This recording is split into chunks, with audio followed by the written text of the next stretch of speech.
show to start for Saturday, and we have some big figures in the industry sitting in the audience. They're going to be on later today, so hope you'll come back for the later seminars today. But now it's time to hear about that other dimension of pinball. So see here, sound is half the picture. Dave Thiel, welcome. Thank you, sir. Thank you, Dave. Oh, wow. So, you can hear me, right? I can't believe this many people are actually awake right now. I can't either. I told people yesterday, you know, if you partied hard, just like stay up all night and show up here. You can get breakfast at 11, okay? So this is great. I'm really pleased to see all you folks. And let's see, it's Pintastic New England, Yes. right? It's not New England Pintastic. And it's not inside New England or anything. No, it's Pintastic New England. Wow. Well, I'm still getting acclimated. See, this is 7 a.m. for me. I just jumped out of bed and I'm giving this talk. Because I flew in from Seattle, so. Okay, first thing I always do is a sound check, because getting your pictures on the screen is always easy. Getting the sound to work and a thing like this, always hard. Yes! See, it's hard.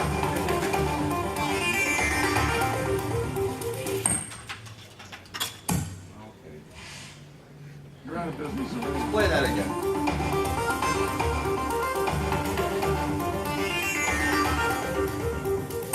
Did you get all that, Butch? Heck yeah. Oh, good.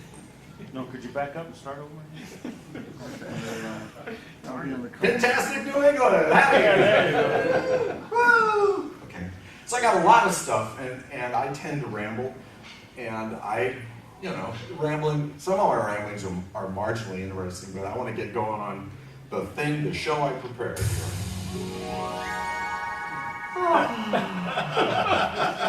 That's a dialed-in sound when you go through the theater when there's something there, and then you get like 50,000 points. You never forget your first orgasm. So that's what that sound was trying to do. And that's the theme for this show, because I wanted to kind of filter my experience through my first times. Either the first time I did something or the first time that I did something that had never been done before. So this is one of them. I work at my house where I have a home studio. But this home studio is in a nice 400 square foot space underneath my garage, down those 18 concrete steps. So, since I rebooted my career in 2006, all the machines, all 20 machines that I've worked on, have never come down into my studio. I keep them up in the garage above, which is an unheated garage. This is not an ideal situation. I get some code back from my thing, I put it on a USB stick, I run upstairs, it's 50 degrees, I can see my breath, and then I test the game. But I don't do that as much as I should because, well, it's up those stairs and it's 50 degrees. So, we did a lot of work on Dialed In to redo the back box and make better speakers. It's a Pat Lawler game, and I said, you know, the way I always used to work when I had a studio on the ground floor is the machine needs to be next to me for a lot of reasons. And it makes it better and faster and gooder. So,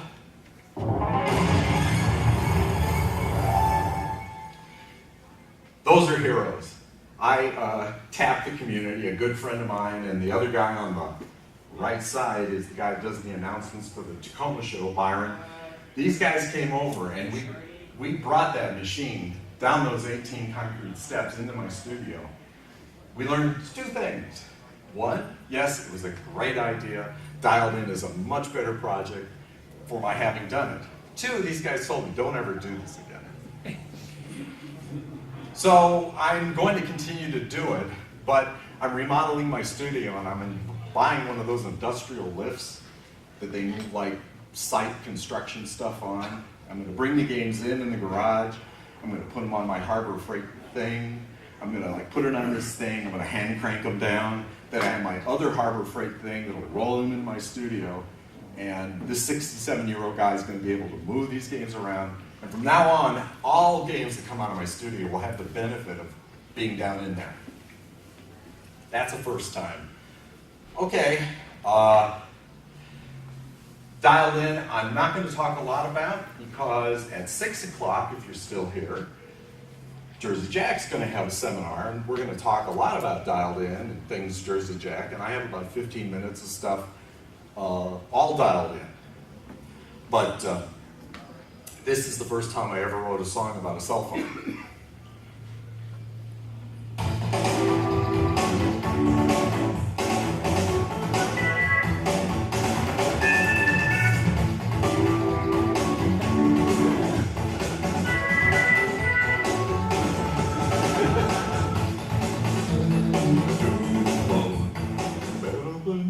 Okay, so that's a hook, and this is a license-free product, and so we have to grab you in any way we possibly can. So this is kind of a McDonald's jingle, okay? And I hope that I've now firmly implanted this earworm, and that you will be compelled to satisfy your need to hear this by buying one of these. So, okay. OOM. It stands for out of mode. I used to call the music that played when you first got the ball and you were trying to qualify things main play, right? But I started calling it out of mode because main play sort of means we got this one piece of music until you do something. And out of mode is literally the state of I'm not in multi-ball, I haven't started any modes, I'm in that state. And to me it implies a suite of things. So in dialed in, you have, I've got a new, that's what you first get, and it does the job by, making the cell phone more tangible, giving you a little energy. But as soon as you've played a mode, you are now in the exalted state of you are ready to lock a ball lock enabled. So we have a different piece of music for that that tells you, oh. And once you've done that, you've locked a ball, then you're in multi-ball ready. That's yet another more energetic, tenser piece of music that says, get the ball to the phone scoop, start your multi-ball.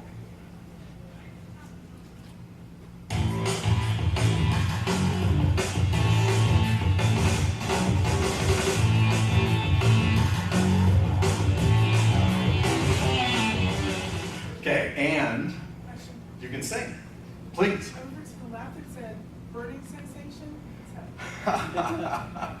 That's burning. Okay, so what we're looking at is our my stuff I captured from my workstation, and the particular notes you're seeing are the melody, and they're being played by an instrument, and in that particular synthesizer, that instrument is called burning sensation. And it sounds like a burning. The other one was behind me.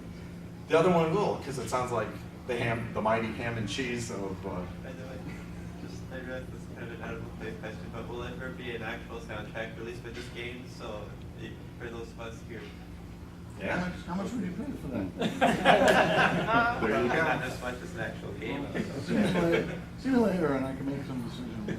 Yeah. See, the one thing you have to understand that I had to understand when I first started in this industry, like in 1980, is you do this thing. It's called work for hire, and this is the complete tyranny of capital over work. So I work for hire. Everything I do is owned by the person paying me money. So I don't own this. He owns this. So you have to talk to him. If you want the soundtrack album, which I would be thrilled, and that'd be great. Somebody wants to actually hear this music. That'd be fantastic. Yeah, I was super So excited. you never know. I was actually super excited for this game because it was the first large release of an original game for a while. So it's like, It would, and that was. actually hear some cool music in pinball game because that's one thing I've always paid attention to more than a lot of people seem to is music in pinball games. So. Yeah, it's a lot of fun to have it's fun and terrifying to have a blank canvas at the same time.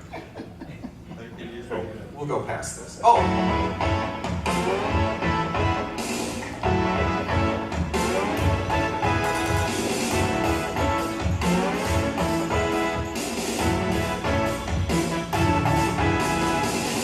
See? You didn't know there were lyrics for that, but now you'll never be able to forget that. And you'll be playing the game, and you'll get into that selfie mode, and you'll be going, crazy vibe, woo, selfie time, cool. Okay, all this started in 1981 for me. Prior to that time, I'd been a professional musician who, like a gypsy with a union card, traveled around the United States playing music in rock bands and lounge bands and show bands. But I needed a day job, and I was in an insurance company for 2 years, and then some headhunter found out that I was like this Apple II hobbyist. And Gottlieb, the pinball company, had decided to create a video game division. Actually, that's not true. Columbia Pictures, who owned Gottlieb by that time, told them, have a video game division because we're having a hard time selling pinball machines in 1980. So I was a software engineer. And when it came time for the first game to be nearly done, they needed, gosh, we need music, we need sound for this thing. And I just so a career that I could not have imagined, and I have a decent imagination, sort of came to be because I'd been a musician, then I became a computer programmer, I taught PL1 at an insurance company, and then I put these two things together.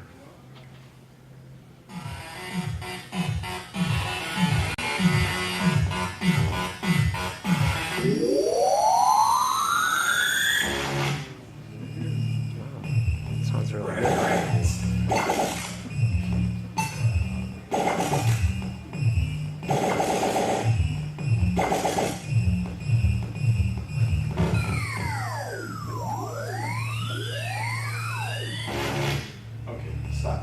Now the interesting thing to notice there, because I started in video games, but pinball always loomed large in my career. So what about this is pinball? Tell me.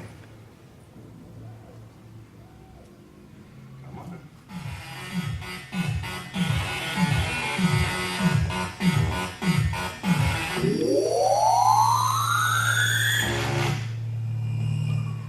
See those little things up there?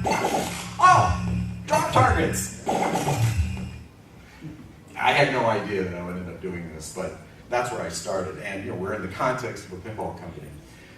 I've been a musician since I was a sophomore in high school, getting paid to entertain people and do stuff. And in the bands that I was in, we recorded original songs. We tried to make it, and we never reached critical mass. 1 year into my career doing this, Parker Brothers had bought the rights from Gottlieb to make home game console versions of our coin-op games, and so they made an Atari 2600 version of Reactor. And that first Christmas, There's a sensation in playing the Reactor video game that people really get into. Good luck, your turn. Reactor from Parker Brothers, the ones to beat. my music's on TV. And you can imagine, I've been trying to do this for more than 10 years, staying in bad hotels, traveling, doing everything I could, and 10 months at this video game company, and my music's on TV. So that was a first for me. Here's another first. When you write stuff for video games or pinball machines, you frequently need to have a heroic theme because somebody has done a good thing and you want to make them feel good. And writing heroic music is an interesting thing to do. You have to figure out how to do that. I mean, I'm a lounge band guy, right? What do I know from heroism? So this is the first attempt at that. Gottlieb's second game was first called Video Man, but because it was too close to Superman, it became Protector. That was too wimpy, so it became Guardian. And then after a focus group, it became Argus.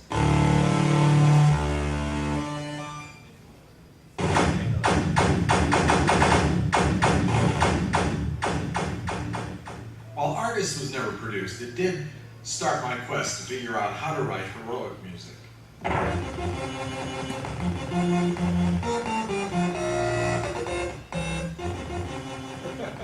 You've done a good thing. And that was the other first. Sadly, it was the first thing that I spent 8 months of my life on, and they didn't make it, Sir. Does this mean you did the sound, or at least were involved in the sound for the Pinball machine and stuff? Yes, Because yes. I have been trying the music, when you start the game with the out of mode music, Yes.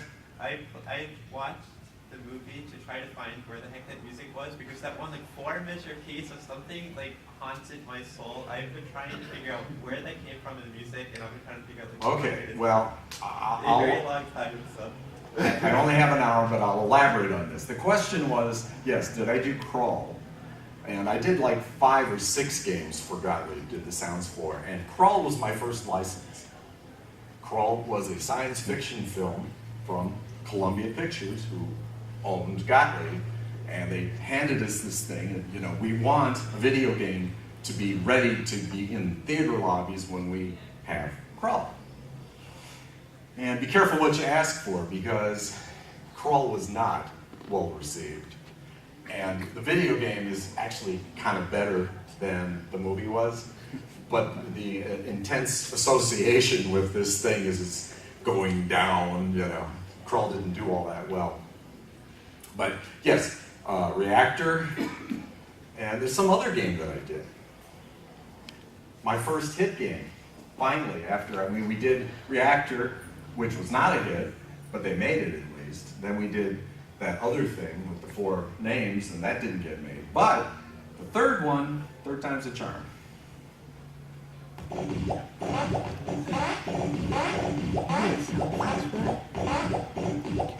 my God. And this is really the first time that I used this technique, sort of the jingle technique, which I've used liberally and dialed in. And so I wrote a lyric for that tune, but it's not actually for Qbert. Qbert's Pyramid Completion Tune had been written years before by me as a jingle and submitted to a local car dealership.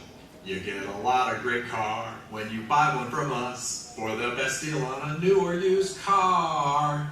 They didn't buy it, so it ended up in Qbert.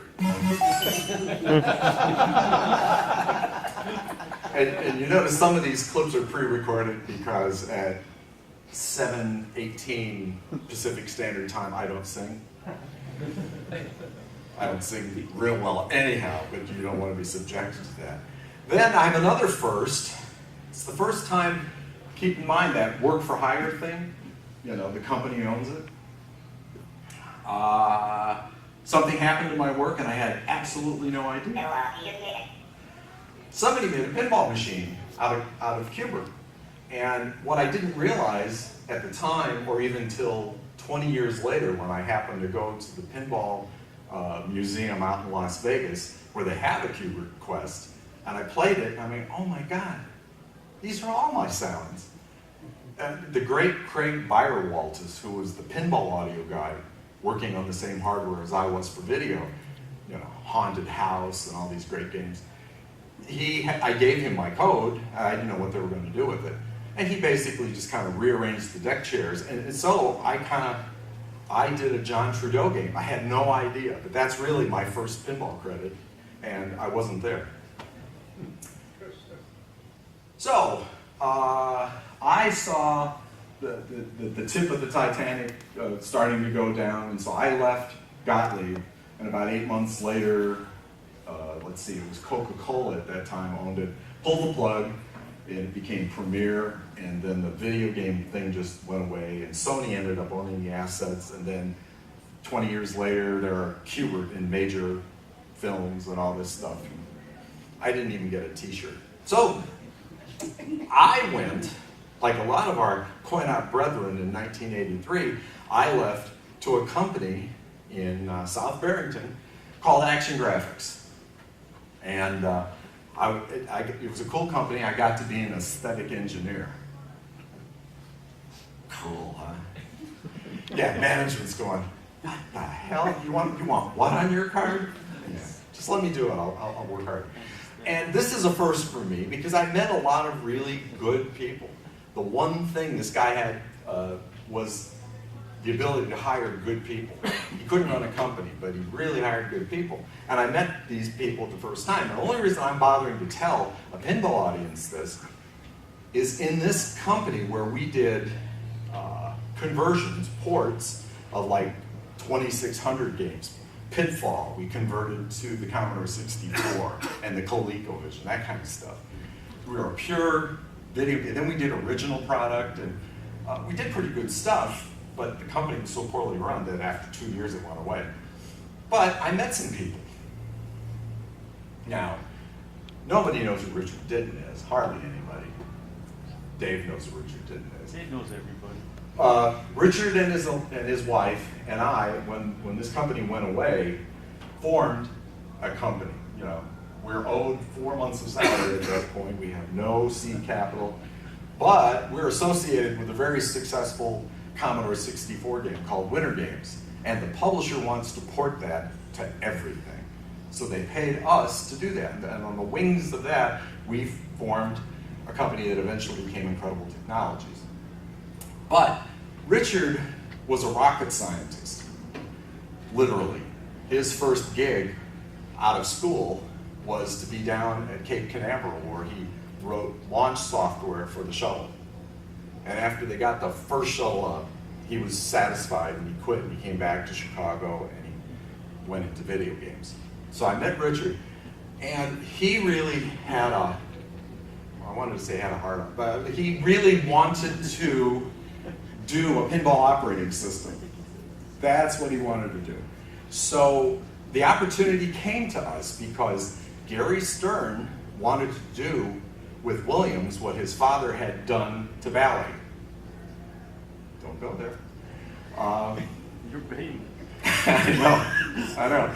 But basically, he wanted to start a pinball company, and if you want to get operators and distributors to accept your new company, if they already have parts in their warehouse that they can use with replacements and stuff, so he teamed up with Data East, the Japanese video game company, and they knocked off the System 11 board, and that's legal, right?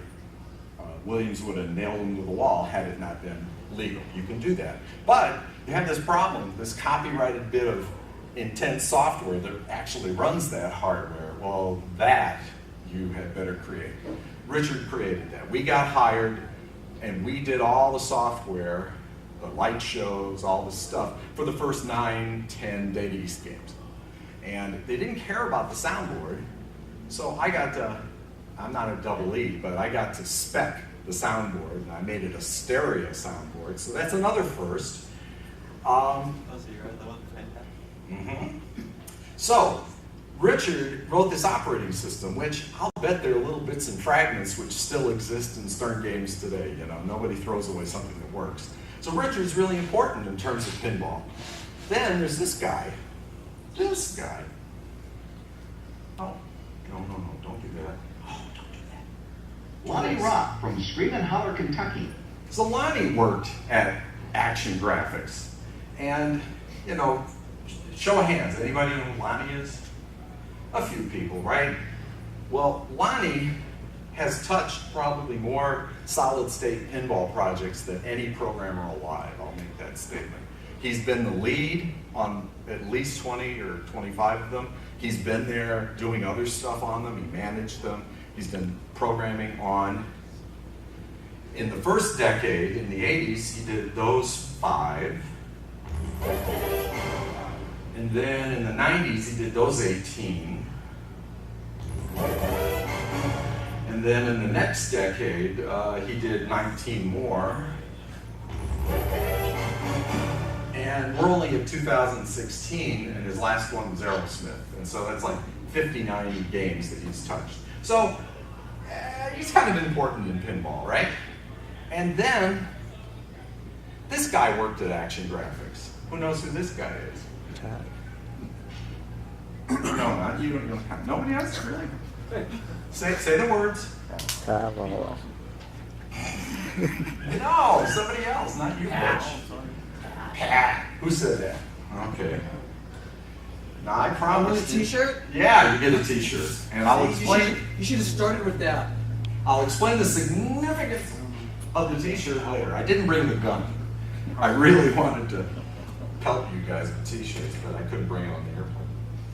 And Pat's a good guy to know, in terms of pinball. And all these guys worked at this goofy little company for 2 years in South Barrington. It was, what a strange place to become, pinball, but they kept calling me and I didn't realize it.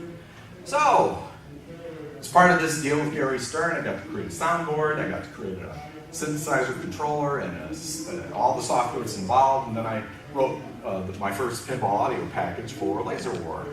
It was a Yamaha 2151, and did 8 voices of FM, and had 3 good stereo amps, 3 amps, which allowed us to do stereo and a bottom thing, and that was novel. Williams had 2 amps, and they took the stereo signal and merged it and just mono. So this was an improvement, and it really sounded good. Welcome, Warrior.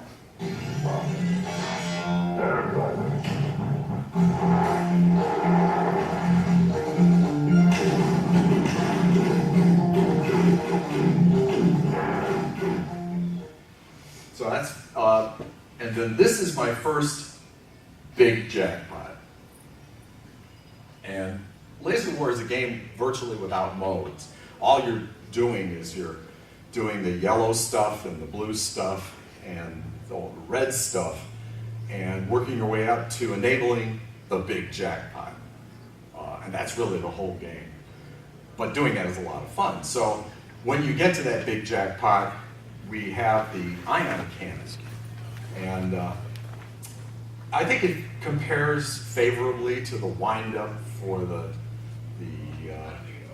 multi-ball in, I think it's Adam's Family. Is that the one? I've always really liked Laser War, especially the audio in that game. Good. Like, the audio really stood out to me with that game.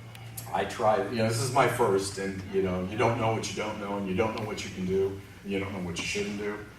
But the client was real demanding, and I mean, this is like the 4th iteration of this. The designer, here's the jackpot. Oh no, it needs to be bigger. We're competing with Williams, it needs to be bigger. So this one, you have to be careful because you're very likely to drain well before this is over.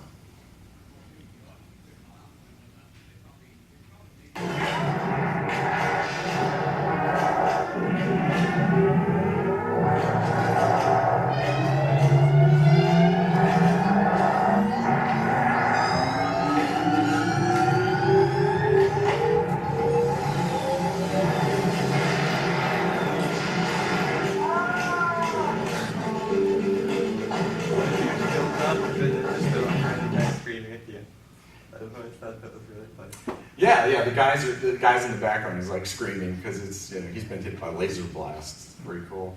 This is my first lyric that actually was ever exposed to a pinball audience, and we started a tradition with this game of creating a karaoke event at Game Over.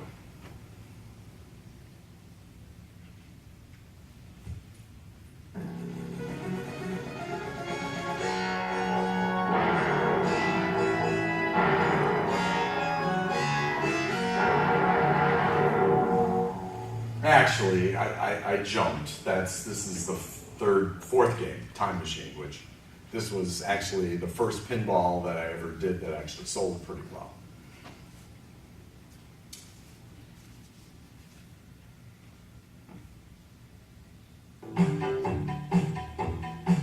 No, I'm totally confused. That was return to base, you're fighting a laser war. Never mind. Oh, the time thing is catching up to me. No, this is Time Machine. Duh. This is really one of the first singing pinballs. That's what it said on the flyer, the first singing pinball. Yeah. Dark Black Knight 2000 notwithstanding, we wrote these little jingles because the whole metaphor for Time Machine was kind of like a radio station. So we created these radio station stingers. And, return to the 50s, and we sent these down to Texas where those things get done, and they came back in glorious 3-part harmony and stuff. Then we jammed them into a horrible compression thing. And so we had about 6 or 7 of these, and it was very cool.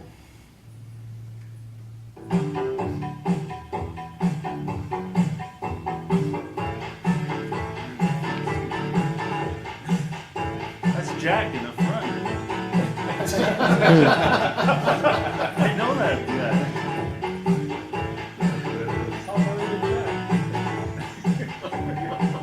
That's actually Kevin O'Connor. Sorry. Okay. So now it's like 1989, and we do about 9 or 10 games for Data East, but they were, frankly, a somewhat demanding and annoying client, and it wasn't really worth what we were spending to give these packages to them, so we quit, and then they hired Lonnie from us, and then Lonnie's been there ever since. He still works there. And so I stopped doing pinball at that point. And then in '93, I got a job offer, very strange, to join the new research division at Microsoft. So they located me where I am now. So, there's supposed to be sound there. Okay. I missed a golden age of pinball. Now, for me, this is important, that article, golden age, because I think we're potentially working our way into a new golden age of pinball. But clearly, this was a golden age between, the space shuttle through to when Williams Shuts the Door was clearly some of the best machines ever made. I wasn't paying attention. I was busy trying to be a researcher. So, this is another first for this talk. I'm going to show you what I was doing, why Microsoft flew me 1,700 miles and relocated me and did all this stuff. I was in the Advanced User Interface group. We were doing research on how to make computers better for you, right? And keep in mind, this is '93, and think about the kind of things computers were doing at that time. And what they were working on when I got there was what they called, ready? The personified user interface. And what all that means is there's like, you interact with the character instead of a command line or exploring the interface with a mouse. You literally deal with some entity. And research at Stanford, these are the guys you have to blame for the paperclip and Bob and all that. They were the ones who said, they had tested people, and people had a better computing experience. They wanted to have a pal in the computer. They really did. But what we could do to make a pal and what they wanted, well, there's a certain distance between that. But they hired me because they didn't know how to make interactive sound, and you couldn't hire anybody from a university with a PhD to make interactive sound, so they hired me. The task for this particular research prototype was building a playlist of music that you want to listen to. And this particular thing was more like a marketing demo that was done at CES in 1995. And so this is a first. Nobody has seen this in a long time. But it does illustrate some of the progress we're making towards more advanced versions of the social interface. Who's that guy? Hello? Okay, so like the t-shirt. That t-shirt, if I say Bill Gates, the t-shirt. I want it. Thank you. APD.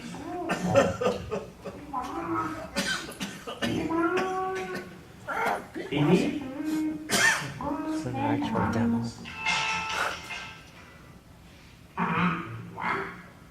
Let's do a demo.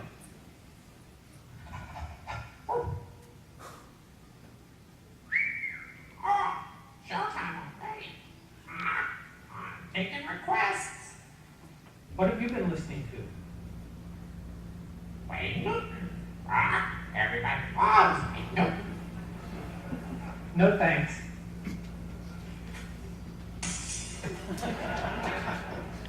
How about playing something classical? Okay. Sing, please.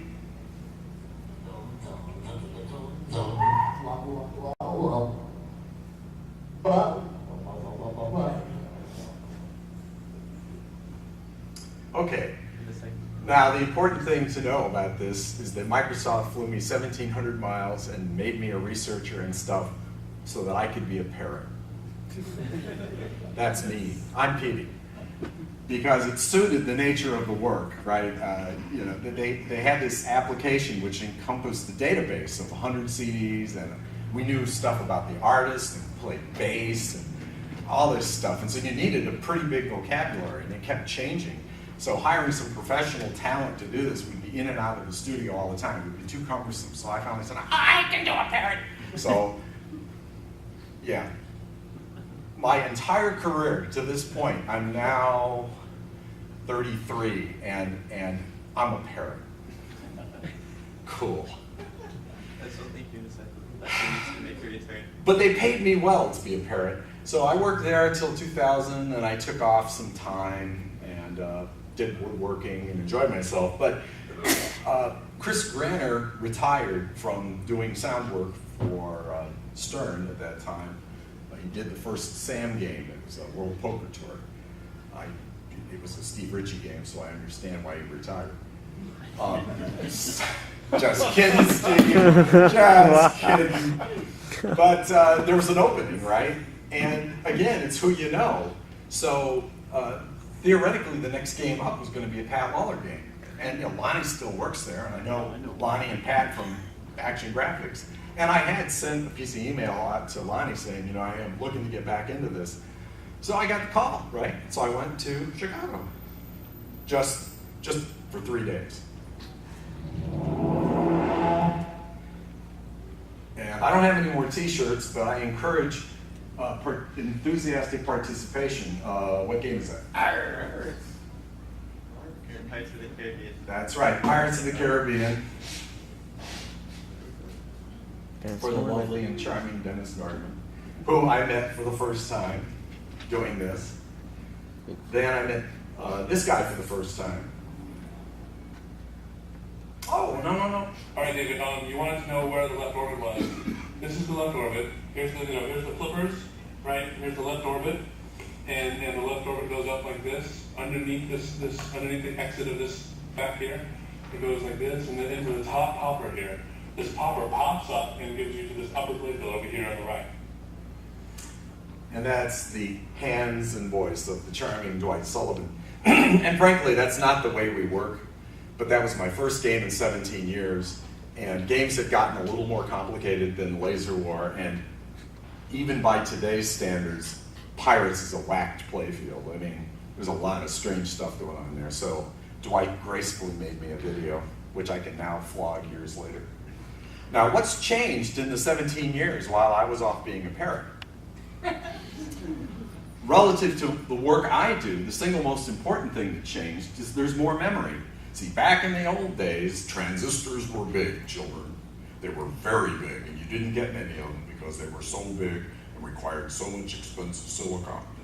And that means memory is made out of transistors. So all that Qbert and reactor stuff was done with 4K of memory.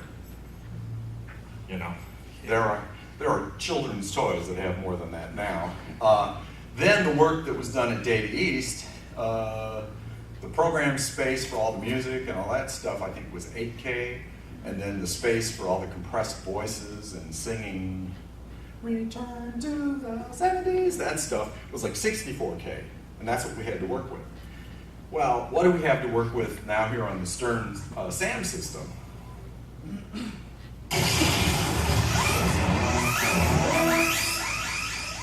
Now, to try to wrap your mind around that, let's pretend that this wasn't silicon, but rather cars in 1980.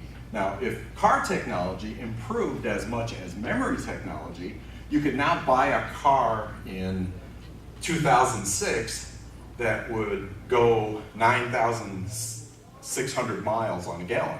So you basically only have to fill it up once a year. So that's how radically the technology has changed, and it changes my job, because what I used to do is make all the sounds live on the pinball machine. The sounds were being created in the pinball machine, limited by whatever hardware happened to be there. Now, when you have 388 times more storage, it's a studio solution. Anything I can record, I can put in the game. And I got about 15 minutes worth of storage, and it moves everything into the studio. And if it's in the studio, that means I can iterate over it. I can keep making it better and better and use all kinds of resources. So it's an extremely different task than it was the last time I touched a pinball. Let's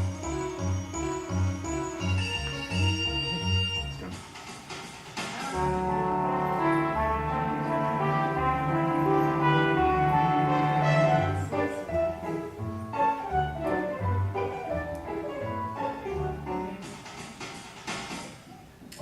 trust me, you don't do that with FM, right? That's a result of the studio. And I can record and do anything. Sometimes I sing. The first time I ever sang in a pinball machine that actually got produced, this is a duet with Peter's son, Chris, who is voiced by Seth Green.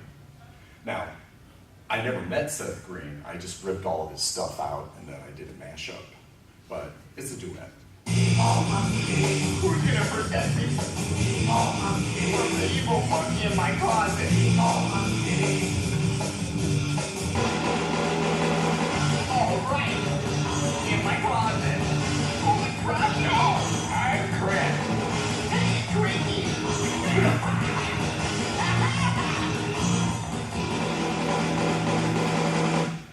So that's just not FM, right? You now open your mind, what can you do? It's studio based, and that's really great.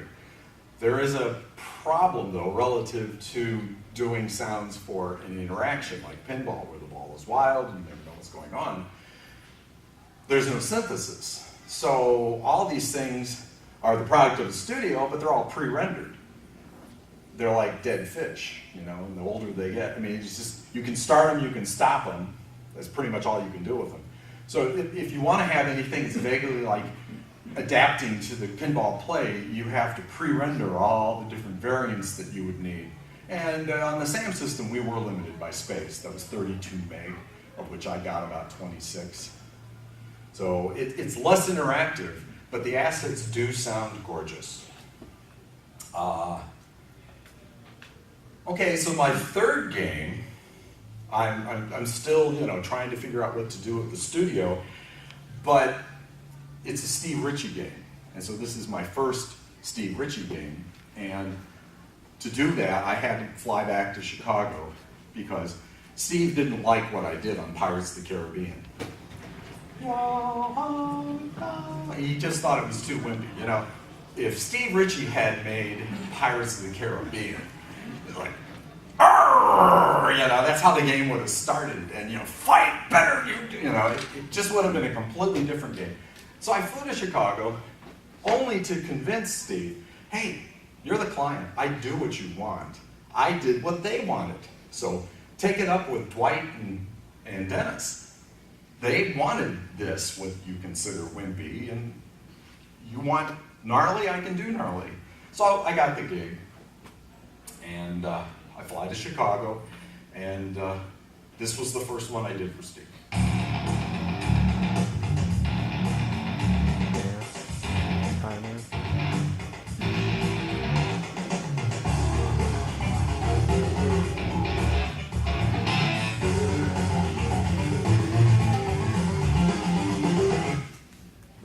So I gotta move this along. I got a lot more stuff, but that was challenging, and that I submitted 3 things to Steve, and he rejected all of them. And because I was like absent during the golden age of pinball, I really wasn't familiar with a lot of Steve's stuff. So then I got the pinball emulator on my system, and I loaded down some of Steve's games, and then I listened to him, and it was like, oh, that's Steve Ritchie music. And so that's pretty close. It's not what he would have done, but it worked for him. And then he was happy, and I think Spider-Man turned out okay. Then another challenge with this studio-based thing is we did Indiana Jones, and we got the London Symphony Orchestra. John Williams waving his stick in front of him, and we got the Indiana Jones March for main play. Cool. But I have like 17 more modes, and we didn't get anything but that. So now, how can I sound like John Williams? I tried.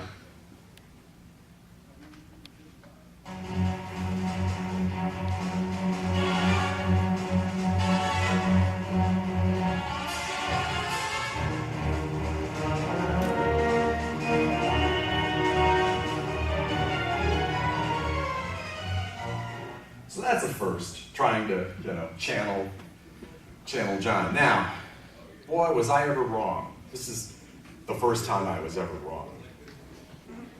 I'm doing my first John Board project, and what was it?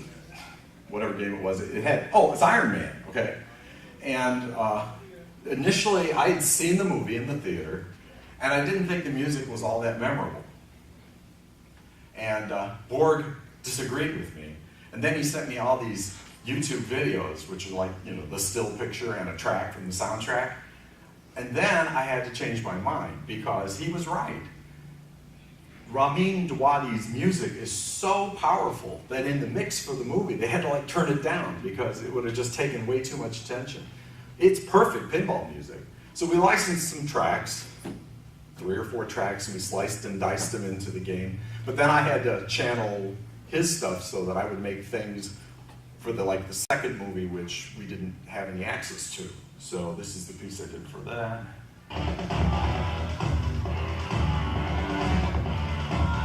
And you can sing along.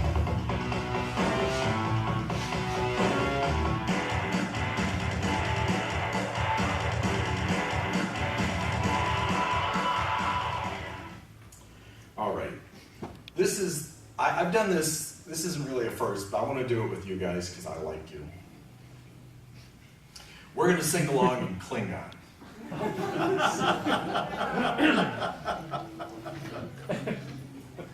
Now, the internet makes this kind of research a whole lot easier. I had this notion in my mind for the Klingon multi-ball that I wanted to have the Klingons doing that thing they do in the bar the night before the big battle where they all down in a lot of Romulan ale, and then they sing their war songs.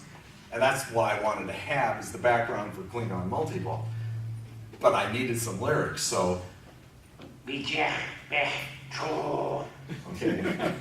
This is important. Bijek Beth Cho. You're going to do this. So, and technically this means if you don't surrender, but for our purposes it just means surrender, okay? So there's 4 syllables, Bijek Beth Cho. Bijek Beth Cho. Okay, then now everybody. Beth Jeff Cho.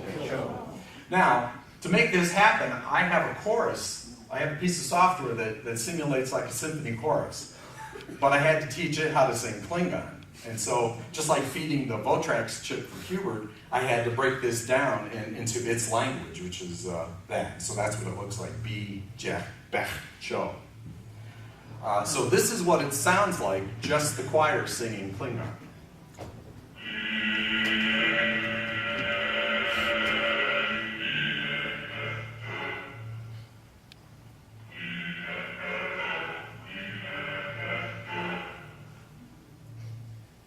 Okay, everybody ready? Now, I understand it's a little syncopated. I don't expect perfection. You're not getting paid. So we're just going to do our best. But I want to see a hearty effort because, it's almost 11 o'clock. You've been sitting around long enough. You can do this. So this is the whole thing with the music and the thing, and you just sing along. I'll try to prompt you.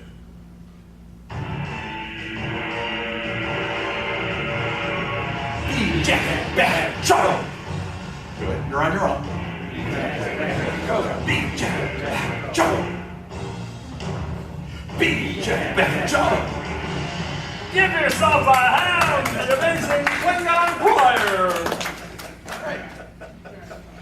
See, it's a first time for you too. Okay.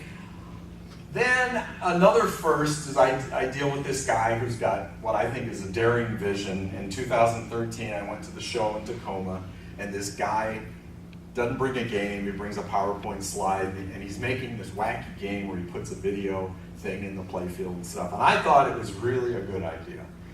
So I proposed a notion of deferred sweat equity where I would do all this work and someday maybe never get paid for it. Especially since I have a paying client here in the audience. I am going to get paid for this work. I don't work for free. Trust me. And so it's taken this guy forever. But there's one out there on the show floor in the vendor space. This is the P3 system for Multimorphic. And he did a game called Lightspeed Lightspeed Escape from Earth. And I did all the stuff for that. And I never lose an opportunity because if any of you played it out there on the show floor, you haven't heard it. Okay, so you're going to get to hear a few of the things. And the way I like to work with these things, especially this is an original title, is the music is there for a lot of reasons, but one of them is to establish a sense of place, what you're doing, who you're doing it with. So the first thing about Lexi is she's a space girl who crash lands her ship into the Florida Everglades because there was a government base there that shot her down. So the first thing that's important is the Everglades.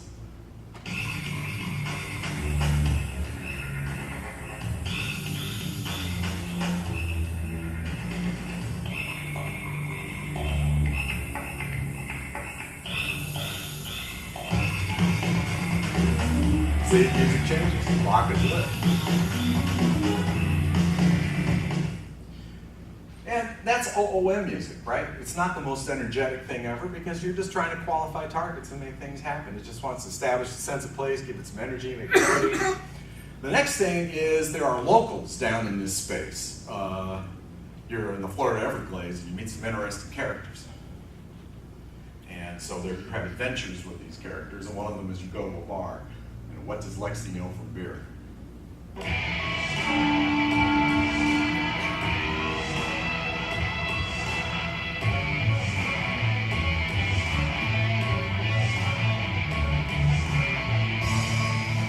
And I never lose an opportunity to use a banjo. Then another element in the game are the bad guys, the government agents. So you interact with them several times, and this is some music for when you're lights out multi-ball. You have to hit targets, turn off lights, and then you enable the jackpot phase.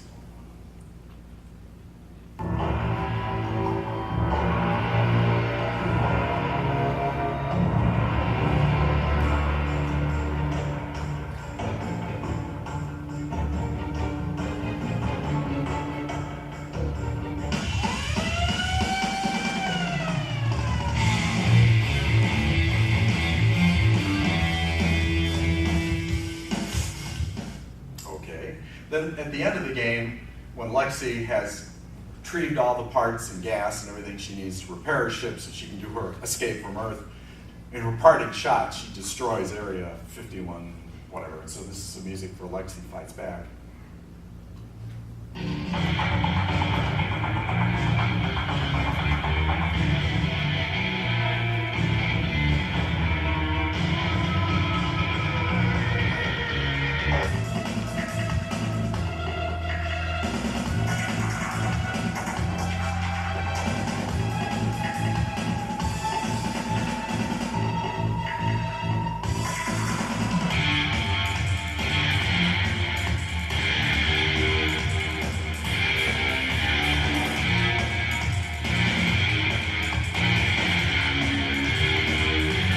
All right. And I got a new client. And this is one of my versions of one of the one tune that we licensed from the thing. And we did a post-mortem, which is,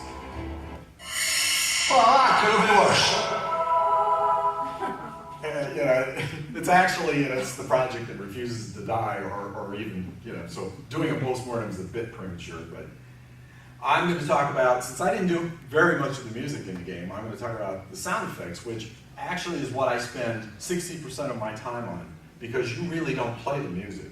You play the sound effects. And it's really tough to express yourself in 3 seconds and come up with 200 or 300 meaningful things that are exactly the right thing, that are all different, that are either rewarding or whatever they need to be. So, The Hobbit is one of the most amazing licenses I've ever worked with. Warner Brothers was extremely liberal, and we got clear stereo recordings of the voices and clear stereo recordings of the sound effects. 7.5 hours of them. That's why the project never ends. And so what I do with that is I take that clear sound effect thing and I re-merge it with the image to help me figure out what these sounds are. And so this is an example of what I work from.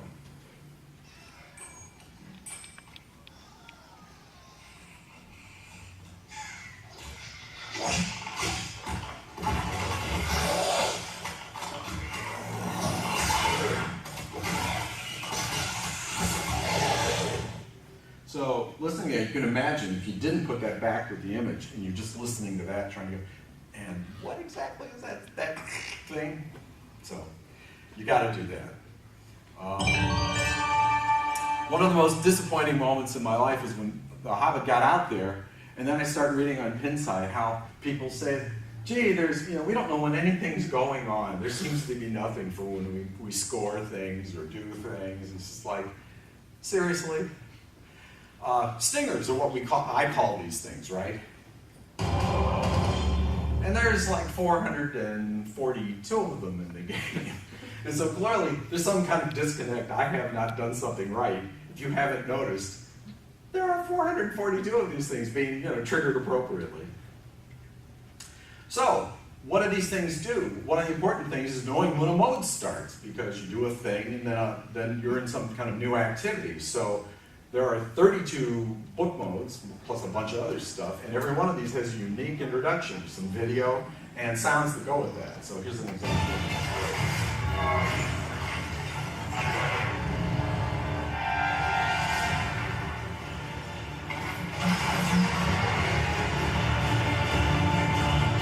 Wow, you missed that, huh? Okay, then when you complete a mode, that's even more important because you can visit a mode, but when you actually complete a mode successfully, that's a big deal. You get a bunch of points for it and you want to know you did it. So there are 32 of these.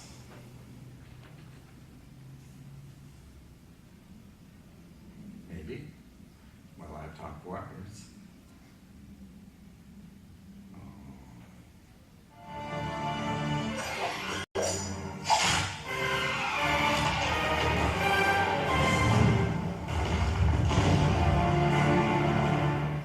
That's me. Excuse me, you did a good job. Doing what I can.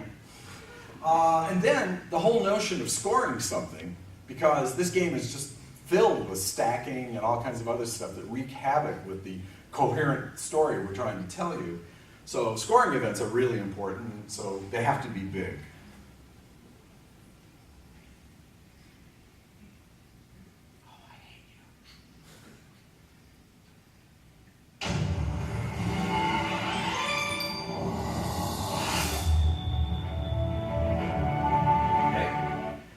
Then you activate a feature, and this feature is an unusual feature because most games don't have a stand-up target on the out lane.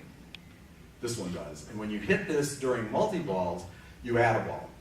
So it's like a life-saving thing. And for this, Bjorn, the shapeshifter character who can turn himself into a bear, he's the thing that represents this. So when you do that and hit this crazy target that you're not looking at down here, you get this.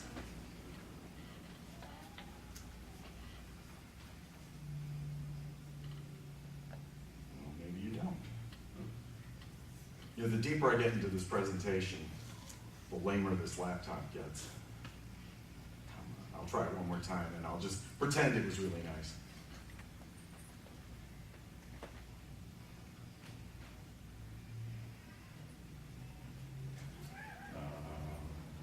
Okay, I give up. Okay, so then the last of my firsts is I also got yet another new client, and so I may have never met this client had The Hobbit occurred in some normal time period, but The Hobbit really did take a long time to do because it is the biggest software package that has ever been done, probably ever will be done for a pinball machine. So if you want a machine that's immensely collectible because it will be unique for 100 years, you should get The Hobbit.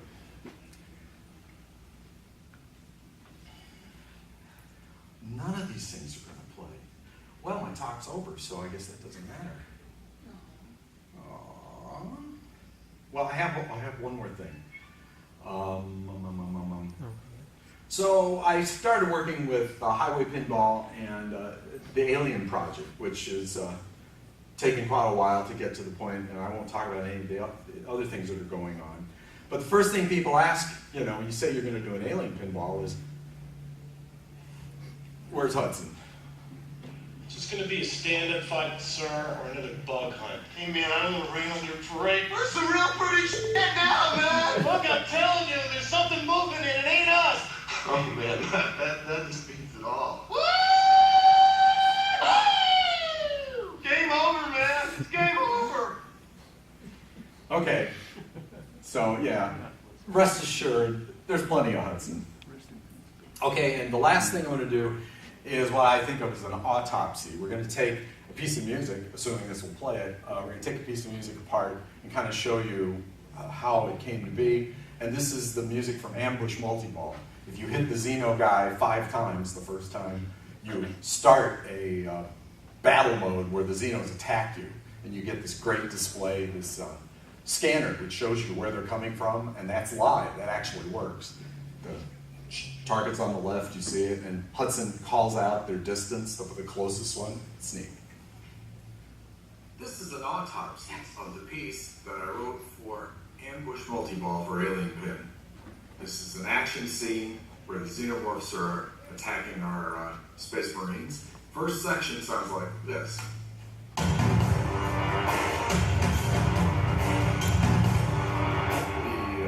melody is composed of brass, primarily, augmented by some strings. The low brass is the primary instrument.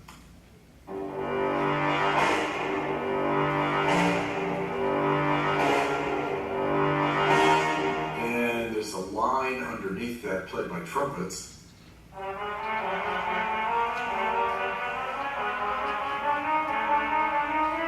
Keeps creeping up to make it a bit more tense. Then, in my mind, the xenomorphs sound like strings played with a Bartok articulation. You put that together,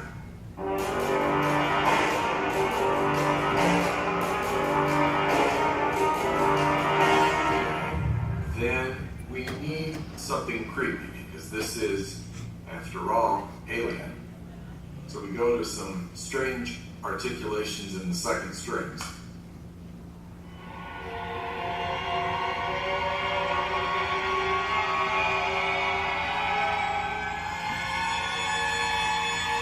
That ought to do it. Then we need some rhythm. This is Pinball, after all.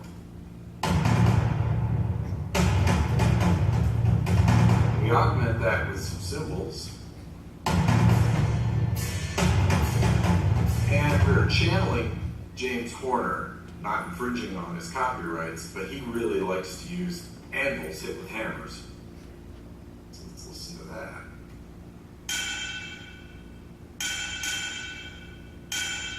Okay, so then the rhythm.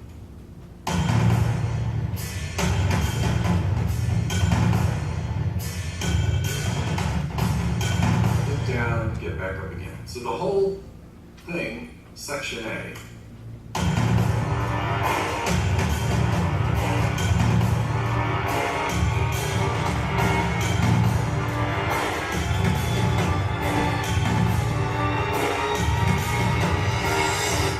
Section B is a section that goes between one part and another, and it features some nice cellos.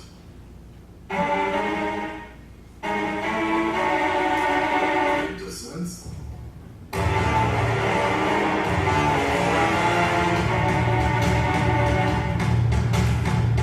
Right, then there's section C.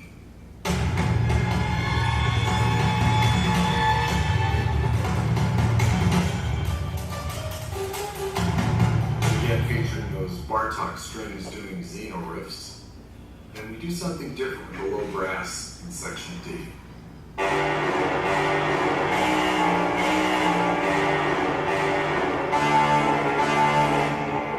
Which is our Marines trying to get it together, and with the percussion.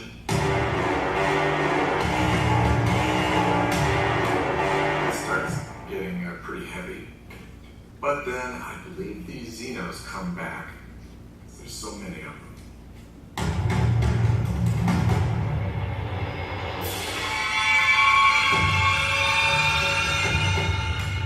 And in the final section, we have the Marines trying to get it together, all together, going up in a figure played by the brass and the Bartok strings.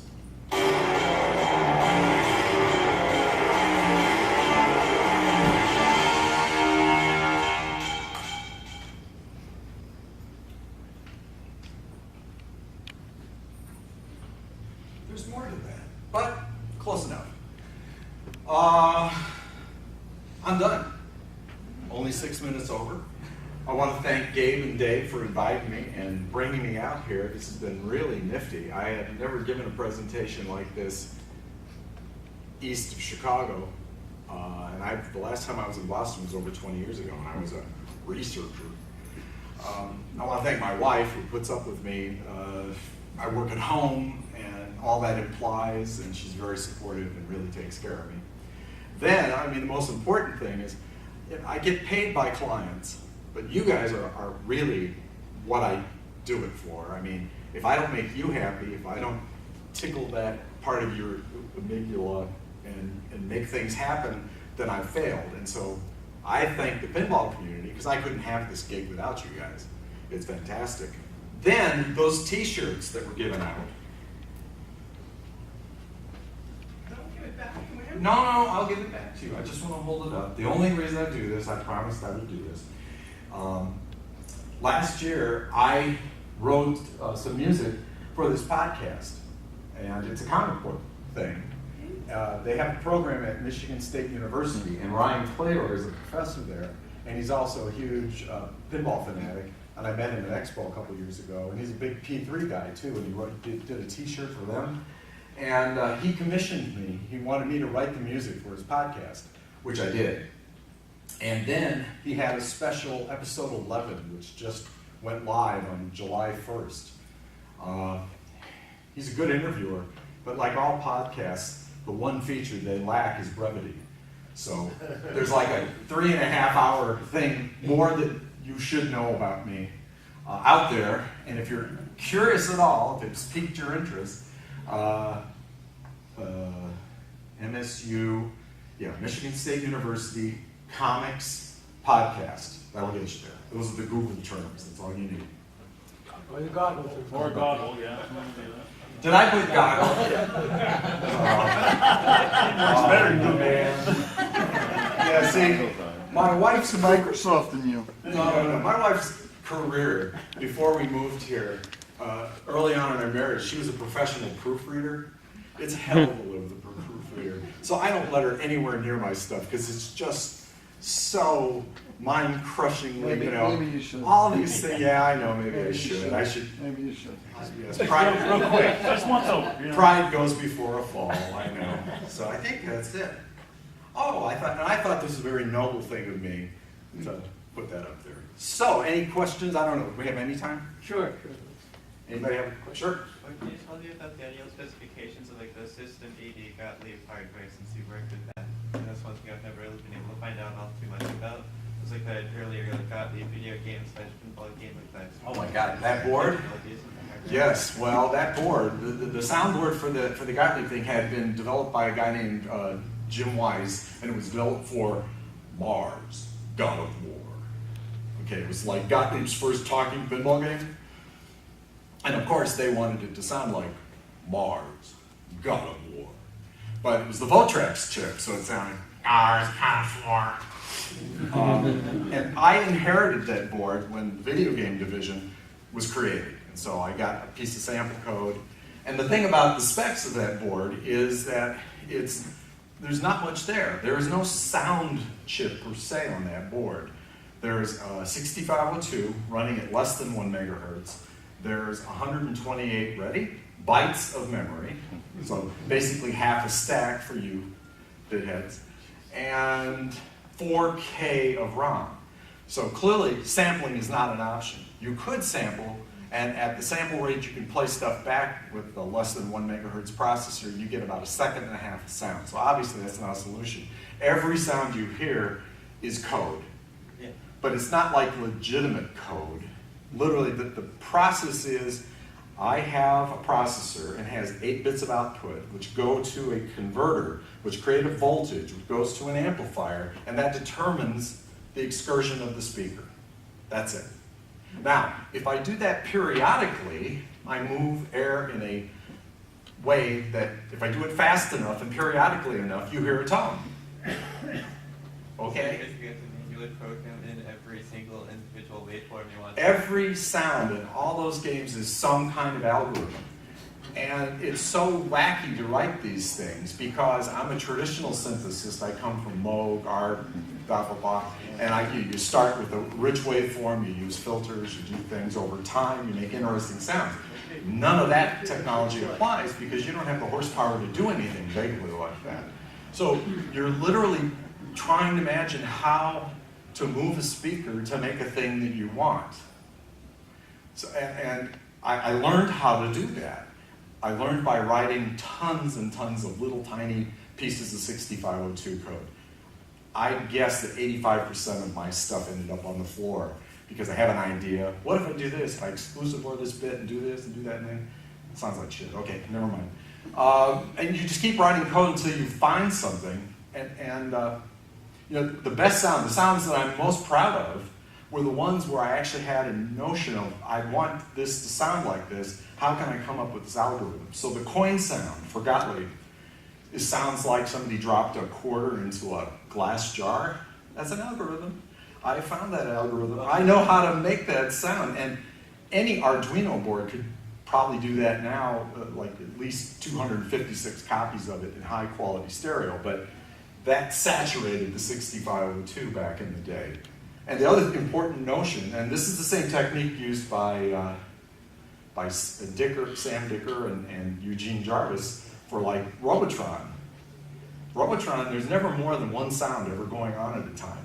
And you kind of, really? Yeah, never more than one because those algorithms are so complicated and you have so little horsepower that you can never run more than one copy at a time. And so we're just constantly switching algorithms. And we do it so fast that your mind goes, ooh, a new sound. That must be masking the old sound. It's like a persistence of vision thing for the human sensorium. We get away with that trick. So yeah, there's nothing there. There's nothing on that soundboard.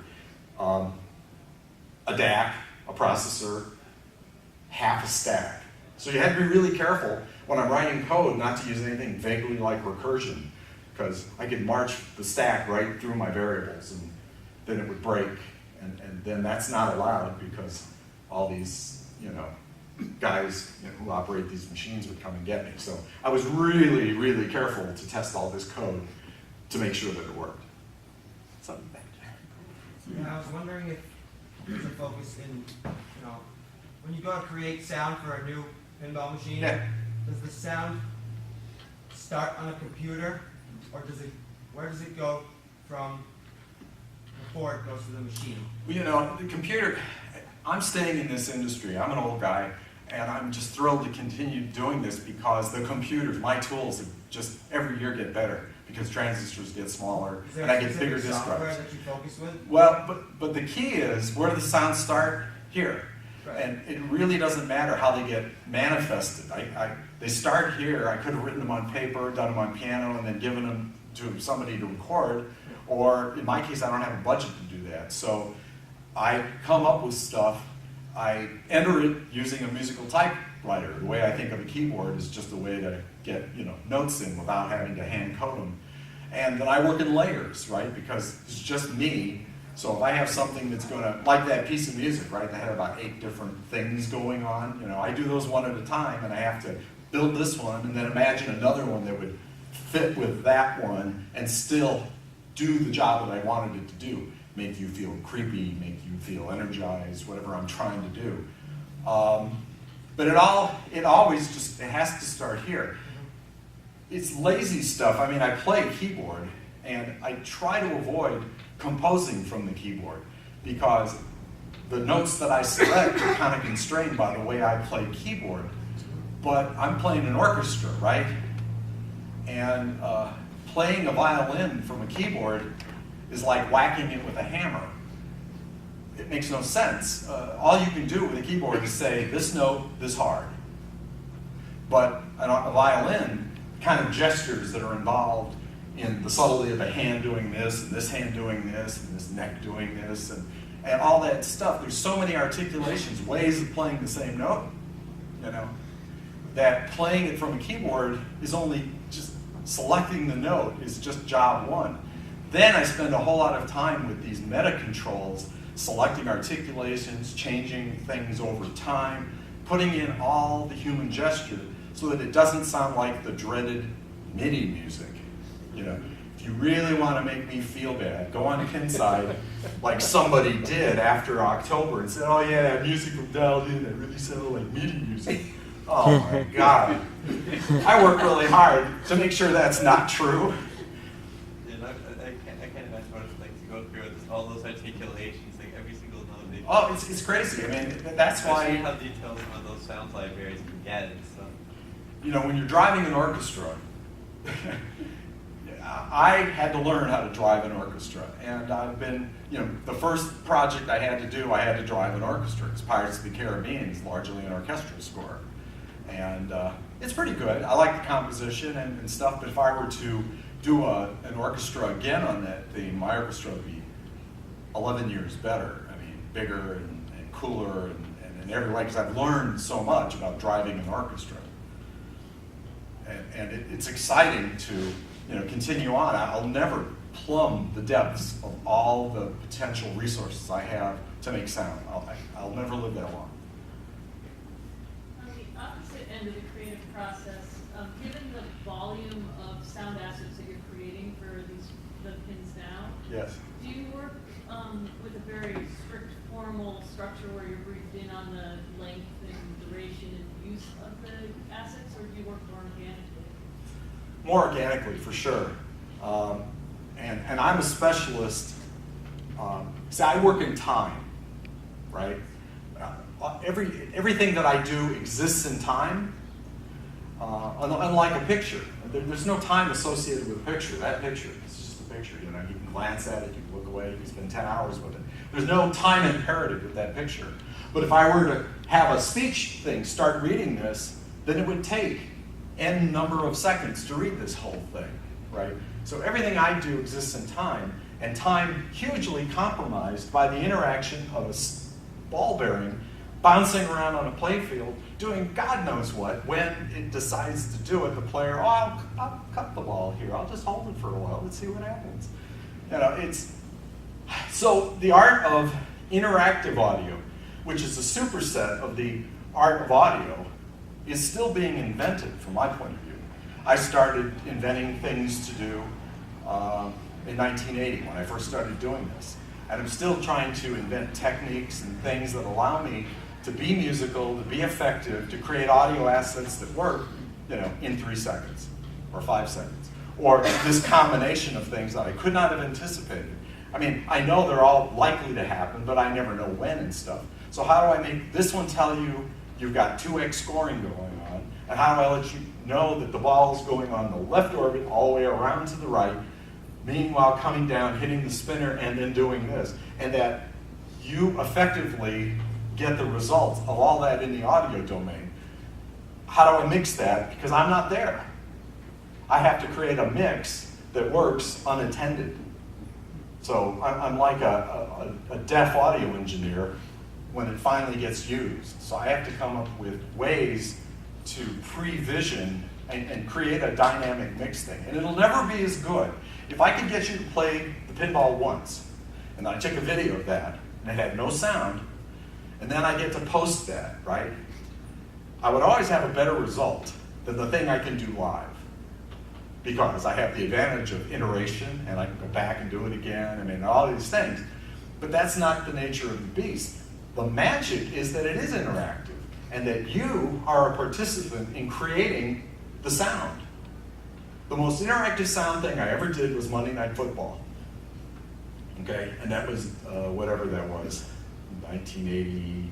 It's like when I was a free player, yeah, I played it earlier. I didn't know you were involved in it, but the sound was down. I could really hear it. Yeah, you gotta play Monday Night Football when you can hear it.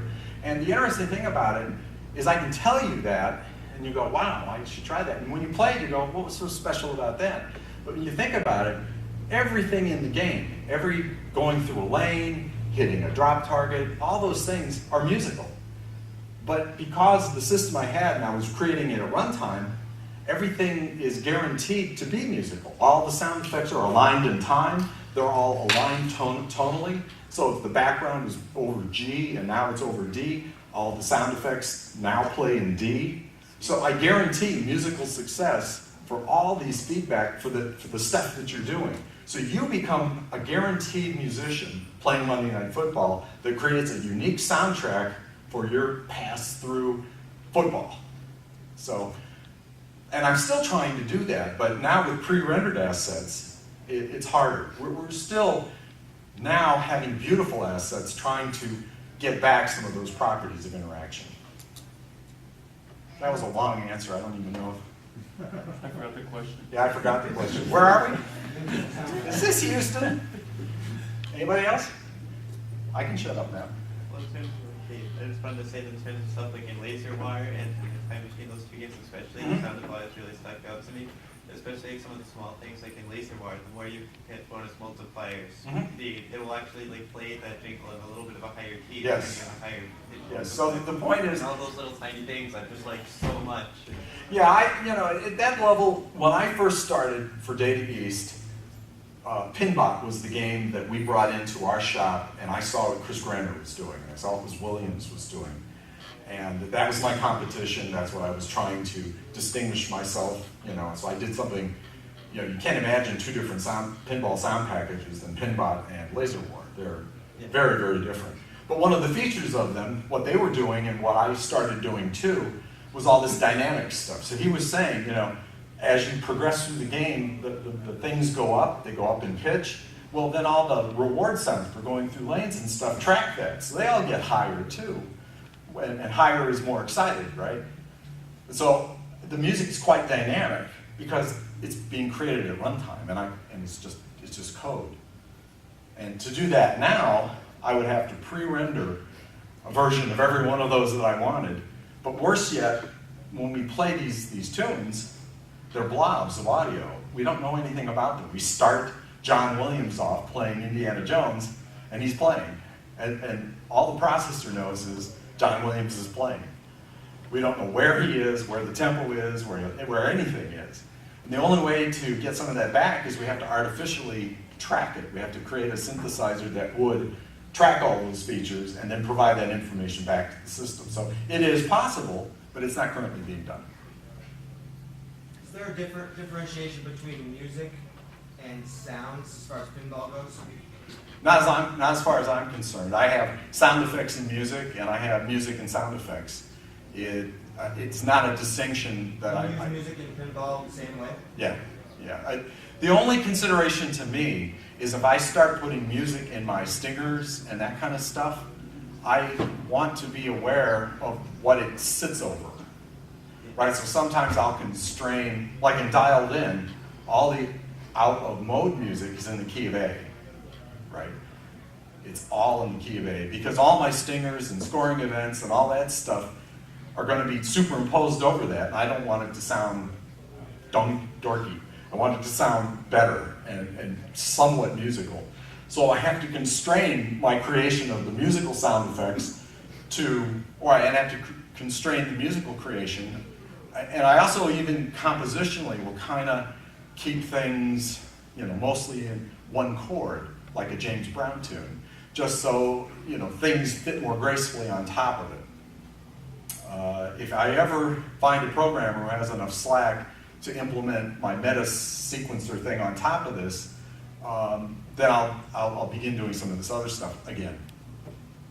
Some of the stuff that they did between like synthesis and what we're doing now with pure audio recordings, a lot of things what they did was when they would use specific manipulated recordings of an instrument. So the instrument recording would be used like a synthesizer and play at different pitches and stuff.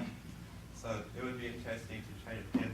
Well, we do some of that now. Actually, both in the Jersey Jack system and the multimorphic system, we take pieces and, in fact, in Dialed In, after you complete 3 modes, that main play tune comes back, it's faster.